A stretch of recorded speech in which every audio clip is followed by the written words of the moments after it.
Velkomin í þáttinn. Í dag ætlum við að fjalla BMW X3 30e M-Sport og þetta fjórða kynslóð BMW X3. Nafnið á bodíi þessa bíls eru G44 og það mjög fínt plattform. Þessi bíl mun fallegri en allra fyrsti forverinn hans frá 2003 var. Sem sagt E83 módelið. Þessi strax bíl sem að grípur augað. Undanfarin ár hafa skapast misgálegar umræður á internetinu það hvort að framendin á nýjum BMW-um séu fallegir eða ljótir eða stórir eða breiðir eða litlir eða guð má vita hvað. Persónlega þá finnst mér framendin á þessum BMW mjög smekklegur og bara nokkuð fallegur. Mér finnst reyndar framendin á X3 30e, þess að bílinn sem ekki með M-Sport kitinu, mér finnst þau nýru aðeins fallegri af því að þar sjást þessi smáatriði miklu betur, þau eru sýnilegri, en það bara minn persónulegi smekkur. Eitt helsta vandamál BMW-eigenda hefur alltaf verið það að það geti ekki allir séð að þeir sé að keyra BMW að kvöldi til. En BMW búið að ganga úr skuggum að það gerist aldrei aftur. Af því að á þessum nýja BMW X3 þá eru nýrun upplýst. Þess vegna vita allir að sért að keyra á BMW. Ekki bara BMW, heldur á nýjum BMW. Þessi hérna bíl, hann svokallaður looker. Þetta er alveg bíl sem að ég hef staðið með að kíkja út eldhúsgluggann og velta fyrir mér. Já, ég get alveg séð mig keyra á þessum bíl dagsdaglega.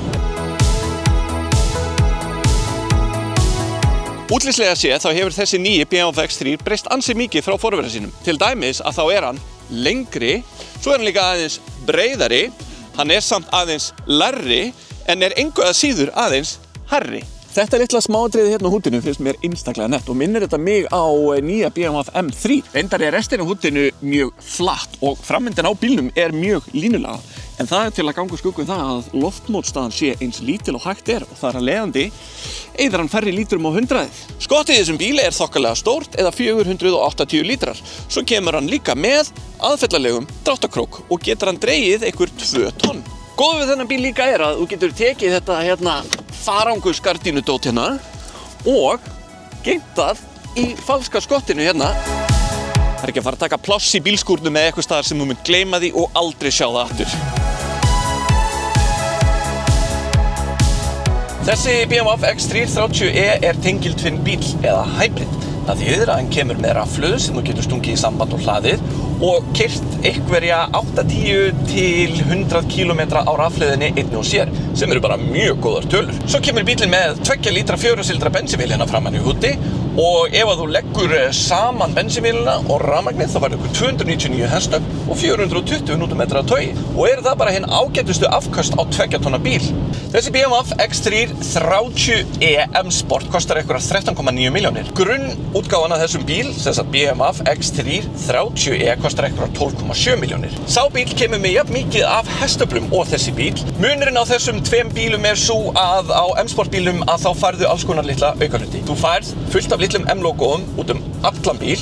Þú færð M-Sport stýri sem ofboðslega gott að halda Þessi X3 M-Sport kemur á þessu mjög svo fallegu 19 tommu álfelgum. Einnig hægt að fá 20 og 21 tommu felgur á bílinn og held ég að það geti verið ágætis fjárfesting út af að það fullt af plássi fyrir meiri felgu. Svo kemur hann líka með þessum rauðu M-bremsudælum sem gerir bara þetta ekstra. Þetta eins og fallegt jólaskraut á jólatrí. Þú færð belti sem með litlum saumum. Hérna eru M-litinir. Búið að sauma það í beltin. Eitt annað sem þú færð í M-Sport útgáfunni af þessum bíl en þú færð ekki í grunnútgáfunni 750 W Harman Kardon hljóðkerfi. Þetta hljóðkerfi hefur einhverja 15 hátalara og víð og dreif út allan bíl og innbyggt bassabox í skottið. Og það mun gera einhvern dreng afskaplega hamingjusaman eftir cirka 10 ára eða svo.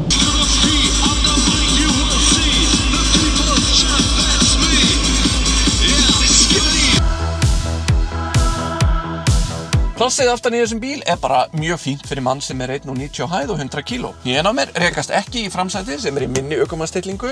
Höfuðið á mér rekst ekki upp í panoramaþakið. Ef þú ætlar að setja barnabílstóla í þennan bíl með Isofix-festingum þá það mjög hentugt út eða bara svona lítið lok eða hlíf yfir Isofix-festingarnar. Það ég búinn að setja 2 barnabílstóla með Isofix-festingum í hennan bíl og tók það mér cirka 7 sekúndur per stól. En núna skulum við kalla til 2 mjög kritiska sérfræðinga til að meta það hversu gott að setja þessum barnabílstólum í þessum bíl. Þessi sérfræðingar halda ekkert aftur að sér. Þeir eru svona stundum eins og viðmælendur kiljunar þegar kemur að barnabílstólum og pláss í bílum og vörumerkjavitund, jafnvel. Þetta nice BMW? Já. Það horfa upp út þakið? Er þetta ekki svolítið næs? Já. Eru þið með pláss? Já. Fullt af plássi? Já. Þetta svo comfy BMW. Þessi bíl getur líka lagt sér sjálfur í stæði. Það sem maður þarf að gera er að smella honum takka hérna sem hefur litla myndavél og P. Og núna byrjar hann að leita að ákjásanlegu stæði. Hérna er ég búinn að finna stæði og ætla ég að velja, hann er reynda búinn að finna 2 stæði, en ég ætla að velja aftara stæðið. Og núna skulum við bara leyfa honum að leggja sér sjálfur. Alltaf er óþægilegt að hafa ekki hendur á stýri.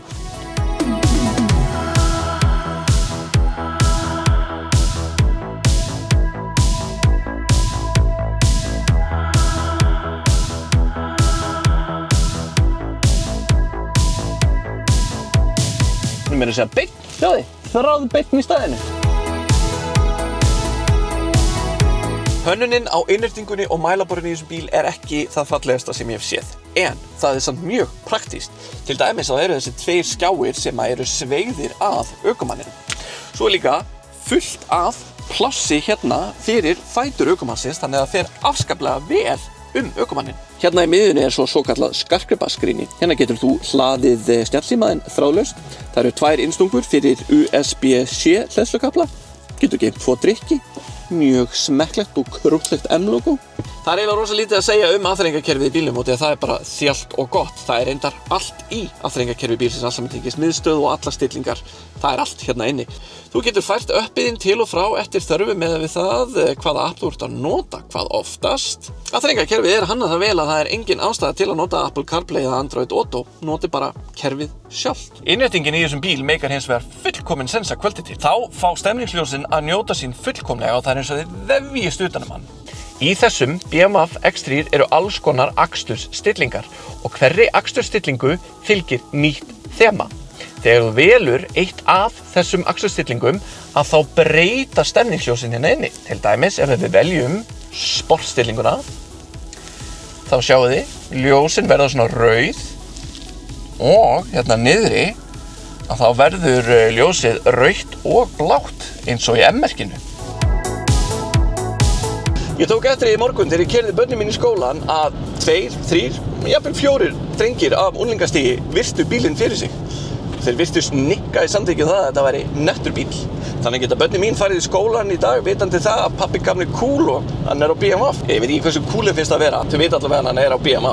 Ef ég ætti fjölskyldumeðlim sem myndi spyrja mig hvort að ég geti mælt með þessum bíl, þá myndi ég gera það hiklaust. En ég myndi samt mæla með því að eyða þessum auka 1,2 milljónum sem að M-Sport útgáfan kostar. Af því að fyrir Harman Kardon hljóðkerfið, fyrir felgunar, fyrir stýrið, þá er þessi peningur vel þess virði.